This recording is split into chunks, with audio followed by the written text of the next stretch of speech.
اس S C او اجلاس پر بات کرنے کے لیے آج ہمارے ساتھ موجود ہیں فارمر امبیلا حسین صاحبہ. Madam thank you so much for joining us. مجھے یہ بتائیے گا کہ جو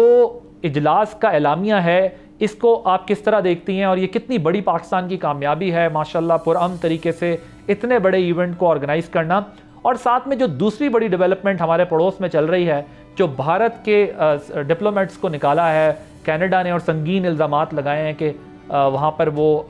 کلنگ میں ان کے لوگ انوالو ہیں, تو جو انٹرنیشنل نیوز بن رہی ہے اس وقت دنیا میں پاکستان کی ایس سی او ہوسٹ کرنے کی اور انڈیا کے ٹیررزم کی, تو how do you see it? یہ کانفرنس جو اسلام آباد میں حالیہ منعقد ہوا, میں سمجھتی ہوں کہ یہ کامیابی سے ہمکنار ہوا. اس میں پاکستان کی تعلقات جو پارٹیسپیٹنگ نیشنز تھیں ان کے ساتھ بہتر ہوئے, گرم جوشی کا مظاہرہ ہوا, اور میں سمجھتی ہوں کہ پاکستان کو ایکسپورٹس میں اس کانفرنس کے باعث خاصی تقویت حاصل ہوگی. رہا ہندوستان کا جو کینیڈا کا معاملہ ہے, کینیڈا کی حکومت غیر جانبدار ہے اور انہوں نے جو انڈین ڈپلومیٹس کو ایکسٹرن کیا ہے سوچ سمجھ کے کیا ہوگا, اور کوئی ایسی وجوہات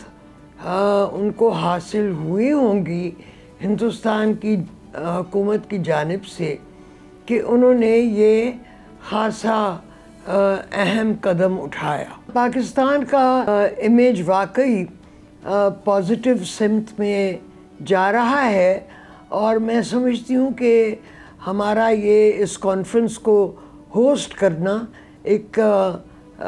دانشمندانہ قدم تھا, اور کانفرنس جو تھی وہ کامیابی سے ہمکنار ہوئی. سو اس سے جو ہے وہ پاکستان کو آپ کے خیال میں ایکسپورٹس کو اپنی بڑھانے کا اور ریجن میں کنیکٹیوٹی اور اپنی by lateral relation ship in countries کے ساتھ بیٹر کرنے کا موقع ملے گا ایس سی او پلیٹ فارم سے, جس سے ابھی شاید بہت زیادہ ایکسپورٹ یا بہت اچھے بائی لیٹرل ریلیشن شپ نہیں ہے. تو آپ کے خیال میں یہ جو سیکیورٹی, اکانومی اور بائی لیٹرل ریلیشن شپ کو اسٹرینتھن کرے گا؟ جی یقیناً ہمیں پوری کوشش کرنی چاہیے کہ ہم اپنے ایکسپورٹس بڑھائیں, اور جن ریاستوں نے کانفرنس میں شمولیت کی ان کی طرف خاص طور پہ ہماری توجہ ہونی چاہیے کہ ہم اپنے جو ہمارے سامان ہیں جو ایکسپورٹیبل ہیں ان کو ہم ان ریاستوں کی جانب ایکسپورٹ کرنے پہ زور دیں. جی thank you so much. Subscribe کریں اور بیل دبائیں تاکہ کوئی خبر رہ نہ جائے.